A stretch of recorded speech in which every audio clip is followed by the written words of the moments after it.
दोस्तों, क्या आपको पता है कि पावर ऑफ कंपाउंडिंग को आइंस्टीन ने दुनिया का 8वां अजूबा कहा है, क्योंकि आज इसका इस्तेमाल करके अमीर लोग और भी ज्यादा अमीर बनते जा रहे हैं और अमीर ही बने रहते हैं। तो आज की इस वीडियो में हम आपको पावर ऑफ कंपाउंडिंग का मतलब समझाएंगे और कुछ ऐसे कंसेप्ट बताएंगे जो कि कभी भी हमें स्कूल या कॉलेज में नहीं पढ़ाया जाता, जिसकी वजह से हमें लगता है कि अमीर बनना हमारे लिए एक इम्पॉसिबल सी चीज है। तो दोस्तों, आज की इस वीडियो में हम जानेंगे कि पावर ऑफ कंपाउंडिंग आखिर में है क्या, पावर ऑफ कंपाउंडिंग कैसे काम करती है और पावर ऑफ कंपाउंडिंग में टाइम का कितना बड़ा रोल है। तो दोस्तों, अगर आपकी उम्र 20 से 25 साल है तो ये वीडियो आपके लिए बहुत ही ज्यादा इम्पोर्टेंट होने वाली है, क्योंकि आप जितनी जल्दी पावर ऑफ कंपाउंडिंग का इस्तेमाल करने लगेंगे आपके लिए उतना ही बेहतर है और आप उतनी ही जल्दी अमीर बन सकते हैं। तो इसीलिए वीडियो को बिना स्किप किए पूरा देखना, तभी आप पावर ऑफ कंपाउंडिंग का मतलब अच्छे से समझ पाओगे। तो चलिए सबसे पहले जानते हैं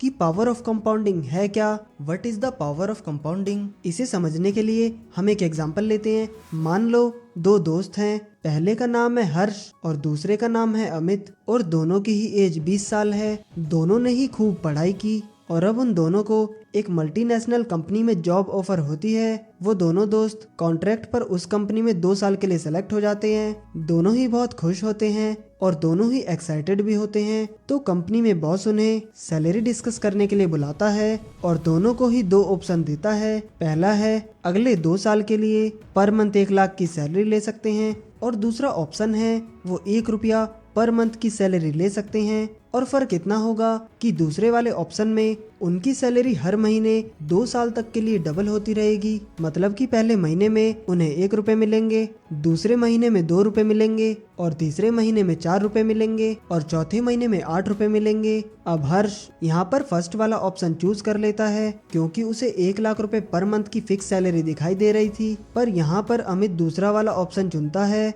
क्योंकि उसे पावर ऑफ कंपाउंडिंग का मतलब पता होता है। इस वजह से हर्ष और उसके दोस्त अमित का मजाक उड़ाते हैं, क्योंकि उसने 1 रुपए वाली सैलरी चुनी थी। चलो अब इसे फास्ट फॉरवर्ड करके समझते हैं। हर्ष को 1 लाख रुपए महीना मिलेंगे, मतलब अगले 2 साल तक उसे 24 लाख मिल चुके होंगे, जो कि काफी अच्छी सैलरी है। बट जैसे कि अमित की सैलरी हर महीने 2 गुना हो रही थी, तो उसे 2 साल के अंत तक मिलेंगे 1,67,77,215 रुपए, यानी कि हर्ष से 7 गुना ज्यादा पैसा। और रिजल्ट आपके सामने है। तो जैसे कि हर महीने पैसे डबल होंगे, तो 2 साल के अंत में मिलेंगे 1,67,77,215 रुपए। अब आप इसमें देखेंगे कि हमें जो रिटर्न मिल रहा है वो 100% का है, जो कि पॉसिबल नहीं है। पर इस चार्ट से हमें बहुत कुछ सीखने को मिल रहा है, जैसे कि इस पूरे मंथ की आधी सैलरी लगभग हमें लास्ट के महीने में मिल रही है, और स्टार्टिंग में हमें सिर्फ 1 रुपया ही मिल रहा था।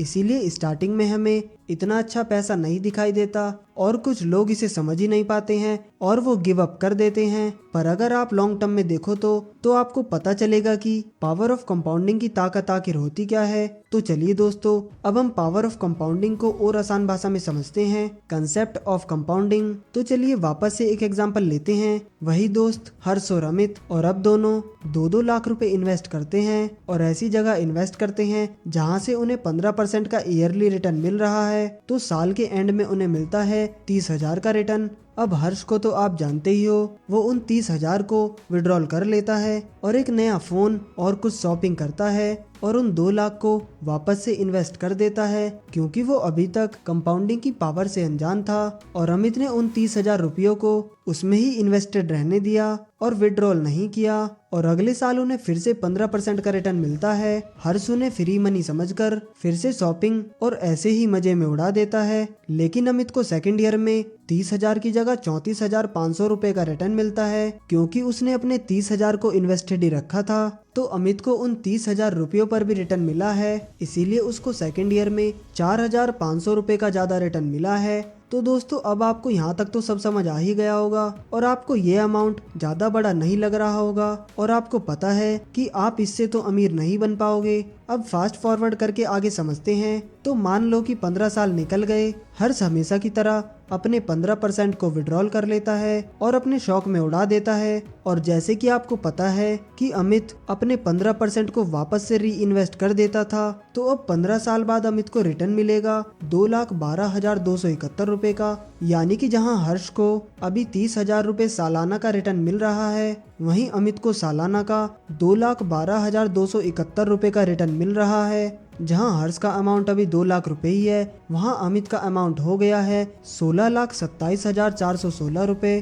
कंपाउंडिंग के बाद, यानी कि हर्ष के अमाउंट से 8 गुना ज्यादा। तो दोस्तों ये होता है पावर ऑफ कंपाउंडिंग। एक तरफ अगर आप अपने पैसों को विड्रॉल नहीं करते हो और साथ साथ ग्रो होने देते हो, तो वो पैसे कुछ सालों में कई गुना ज्यादा बढ़ जाते हैं। अब दोस्तों आप ये सोचेंगे कि ऐसा क्यों हुआ, क्योंकि हर्ष जी रहा था सिंपल इंटरेस्ट की लाइफ, जबकि अमित जी रहा था कंपाउंड इंटरेस्ट की लाइफ। अब दोस्तों हमें स्कूल में कंपाउंड इंटरेस्ट पढ़ाया तो जाता है, लेकिन अपनी लाइफ में कैसे यूज करते हैं वो नहीं सिखाया जाता। और स्कूल में हमें ये कॉन्सेप्ट काफी ज्यादा मुश्किल लगता है, इसीलिए हम सिंपल इंटरेस्ट की लाइफ ही जीना पसंद करते हैं, क्योंकि वो हमें आसानी से समझ आ जाता है। तो दोस्तों अगर आप सही समय पर पावर ऑफ कंपाउंडिंग की ताकत को जान जाते हो, तो आप कुछ ही सालों में अमीर बन सकते हो। तो दोस्तों अब बात आती है टाइम की। तो देखते हैं कि पावर ऑफ कंपाउंडिंग में टाइम की कितनी बड़ी इंपॉर्टेंस होती है, टाइम इन कंपाउंडिंग। तो अब हम कंपाउंडिंग के सबसे इम्पोर्टेंट कॉन्सेप्ट की तरफ देखेंगे, जो कि है टाइम। दोस्तों टाइम का पावर ऑफ कंपाउंडिंग में बहुत बड़ा इंपॉर्टेंट रोल होता है। तो चलिए दोस्तों अब इसको एक एग्जाम्पल की मदद से समझते हैं। 2 दोस्त होते हैं,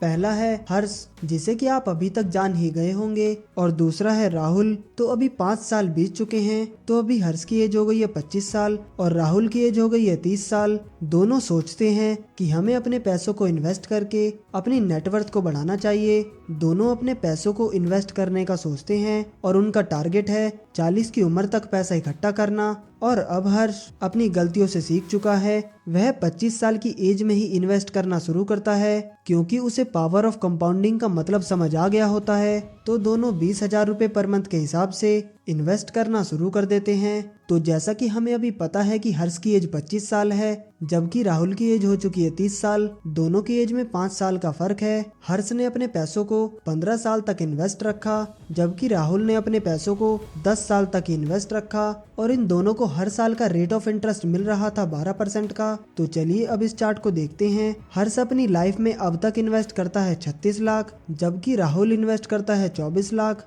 दोनों को 12% का ईयरली रिटर्न मिल रहा है। तो 40 की एज तक हर्ष की टोटल नेटवर्थ हो चुकी है 1 करोड़, जबकि राहुल की वेल्थ हो चुकी है 46 लाख। तो देखा जाए तो दोनों का सब कुछ सेम ही था, इन्वेस्ट किया पैसा और रेट ऑफ रिटर्न भी। डिफरेंस है तो बस 5 साल का। हर्ष ने 5 साल पहले इन्वेस्ट करना शुरू किया और राहुल ने 5 साल बाद। लेकिन हर्ष की टोटल वेल्थ राहुल की 2 गुना है। तो अगर राहुल को भी अपनी वेल्थ 1 करोड़ करनी है, तो उसे वापस से 5 साल और इन्वेस्ट करना होगा। लेकिन तब तक हर्ष की वेल्थ हो जाएगी 2 करोड़, वापस से राहुल की डबल। तो देखा जाए तो हर्ष हमेशा राहुल से आगे ही रहेगा, क्योंकि हर्ष पावर ऑफ कंपाउंडिंग को सीख चुका है और हर्ष को ये पता है कि जो लोग जल्दी इन्वेस्ट करना शुरू कर देते हैं उन्हें कितना बड़ा फायदा होता है। तो इसी तरह अगर आपकी भी एज 20 से 25 साल है, तो आप भी अपने पैसों को जल्दी से इन्वेस्ट और ग्रो करना शुरू कर दो। और जरूरी नहीं है कि आप भी महीने के 20,000 रुपए ही इन्वेस्ट करो, आप 500 या 1,000 रुपए से भी शुरू कर सकते हो। पर आपको पता होना चाहिए